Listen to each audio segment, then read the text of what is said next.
On Tuesday, U.S. vaccine maker Novavax, their stock fell about 30% after the pharmaceutical company forecasted its revenue to be half of what it originally thought, $2 billion versus $4 billion for 2022. The news comes as demand for the vaccine is decreasing, and Novavax may have entered the market just a little too late. Despite receiving $1.6 billion from the government as part of former President Trump's Operation Warp Speed to develop a COVID vaccine, only some 7,300 shots have been given to the public. Yeah, it's not surprising to me that demand is down. I'm someone who, has been, very open and compliant to what the recommendations have been so far. But there doesn't seem to be much of a push to get people to get subsequent boosters if they think that's what we should do. There does seem to be some mixed messaging about whether to boost now or wait for the booster in the fall.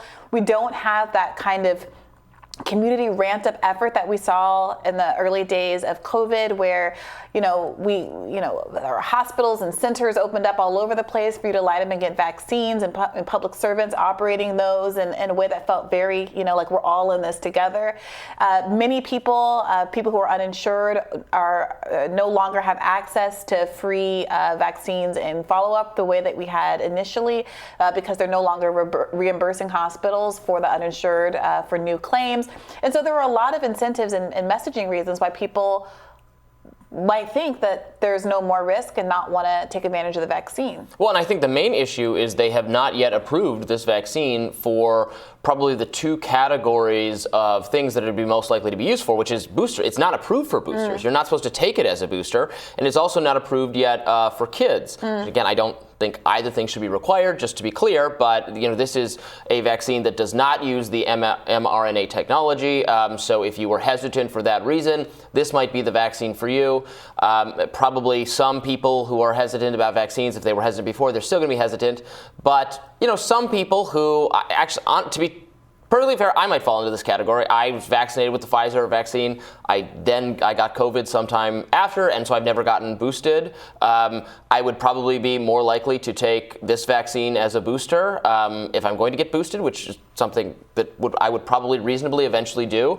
But you're not supposed to do it for that purpose yet. Yeah. So there's a sale they're not making because of the kind of regulatory burden hasn't been cleared yet. That's a really good point. If most people, which is true, if most people already have their initial vaccine shot and this is not approved for follow-ups, I don't know why they would anticipate there being a lot of demand. Yeah, it's not really good thinking. It shows that a lot of the public health kind of epidemiologists have been very, who by the way all along are like, stick to your lane. We're the experts on disease and all of that, but then they have no problem veering wildly out of their lane to do like social psychology and like the what influences human behavior. What can we do? Because there was a lot of we didn't want to. They would say, well, we were hesitant to go all out on boosters because we didn't want to erode public confidence in the vaccines, which is like, how do you know that erodes public? Like, you're not you haven't ran polls or surveys to know that this. Just do what's in the best interest of public health. Yeah. But they're not doing that. Yeah, I'm also curious whether or not, if this really is intended to target that group of people who never got vaccinated because they did have these concerns about an mRNA vaccine, rightly or wrongly. If there has been a push from, the kind of media sources and the political sphere that was a kind of a landing ground and a home for that kind of skepticism, to go ahead and get these vaccines now that they're out there. And to the extent that the government wants to do these kind of messaging campaigns, I wonder if they could do more to reach out to folks that were skeptical of the pre-existing vaccines and try to encourage people to go ahead and take advantage of Novavax being on the market if they haven't already been vaccinated. The issue is that this does feel like part of the broader approach of the Biden administration, which is to pretend like the COVID pandemic is over and a non-concern.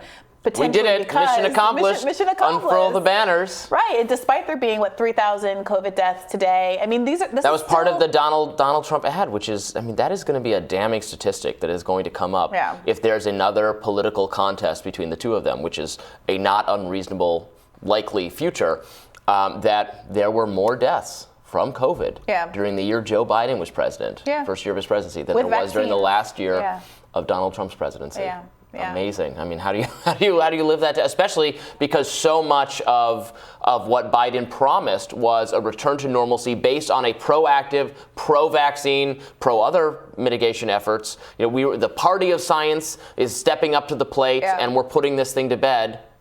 Well, Trump first has to get through that Republican primary where that vaccine issue is not necessarily something that he's actually, it hurts him because he's the more pro-vaccine of the candidates if he's up against DeSantis. Right. Fascinating times. All right, we'll have more Rising after these messages.